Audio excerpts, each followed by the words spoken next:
Freeing 4 American prisoners from Iranian prisons required billions of dollars and high-level diplomacy, but liberating captives, including an American woman who was pregnant when she was taken in Afghanistan, from the shadowy organization that once held Army Sergeant Bo Bergdahl will likely prove far more daunting. It was more than 3 years ago, when American Caitlin Coleman and her Canadian husband, Joshua Boyle, vanished in Afghanistan.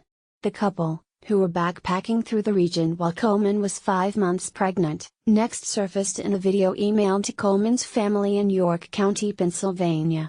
The U.S. government believes they, as well as an unnamed American in his 60s, are being held by the infamous Haqqani network. They were in the wrong place at the wrong time. Relative of Caitlin Coleman, hostage held by Haqqani network. We should be putting the fear of God in these terrorists that if you mess with an American citizen, we will get you and we will win, a source with knowledge of backchannel communications aimed at their return told FoxNews.com. Are we really doing that?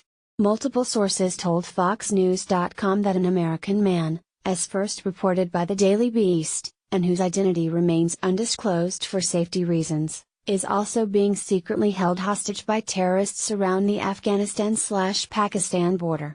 According to one well-placed source, the unnamed U.S. citizen has been in the grasp of the Haqqani network since being grabbed while wandering through Pakistan for odd but not nefarious reasons in late 2014. Equal parts terrorist organization and criminal organization, the Taliban-aligned Haqqani network operates in the lawless Afghan-Pakistani border. It held Bergdahl, the U.S. Army sergeant who left his base in Afghanistan, for 5 years, until the U.S. won his release with a controversial prisoner swap. Talks to free Coleman, Boyle and the unnamed hostage are proceeding, but little is known about the progress being made, if any is. One government official said there is reason to believe Coleman is alive, and a Coleman relative told FoxNews.com that the family feels almost certain the couple and their baby are still alive. They were in the wrong place at the wrong time, a relative of Coleman told FoxNews.com. Adding that family members closest to her have frequent contact with several government officials, and receive regular updates on what is being done to bring the Westerners home. Several months after their disappearance in 2012, videos featuring the couple were emailed to the Coleman family by an Afghan man claiming to have Taliban ties but no direct involvement in their captivity. It wasn't until June of 2014, that the families publicized the 2 videos, in which a gaunt Coleman was seen pleading to my president, Barack Obama, for help. Coleman, who is now 30, references their baby in the tape, but the child is not shown. The decision to draw attention to their plight came following the release of Bergdahl, in the hopes that further awareness might lead to a successful negotiation.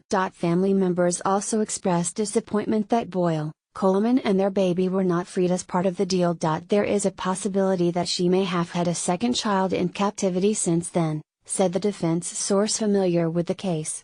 So ultimately we're looking at 3 main scenarios: 1 child, 2 children, or none at all. Negotiations and whatever leverage the U.S. may have remain murky.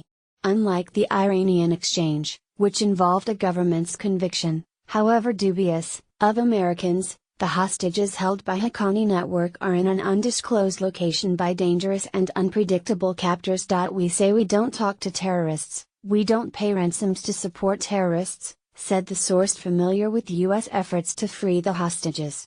Unfortunately, the captor network does not follow diplomatic protocol. Yet one well-placed source said the Haqqani network is more pragmatic than a typical terrorist organization, and negotiations using third parties and local middlemen are possible. That could help the U.S. get around its official policy of not dealing with terrorists. The Arab nation of Qatar took part in the talks that led to Bergdahl's release. Last year the Obama administration attempted to improve overall hostage negotiation strategy by revising the current policy, approving changes to help streamline the process, declassify information in a faster manner so it can be shared with relatives, and ultimately allowing them to pay for information that may help lead to the release of a loved one. A hostage recovery fusion cell also was established as the single government entity responsible for coordinating the recovery of the U.S. hostages abroad, located in the FBI headquarters but with professionals from several agencies including the Department of Defense and Department of Justice involved. The changes were prompted by a series of tragedies surrounding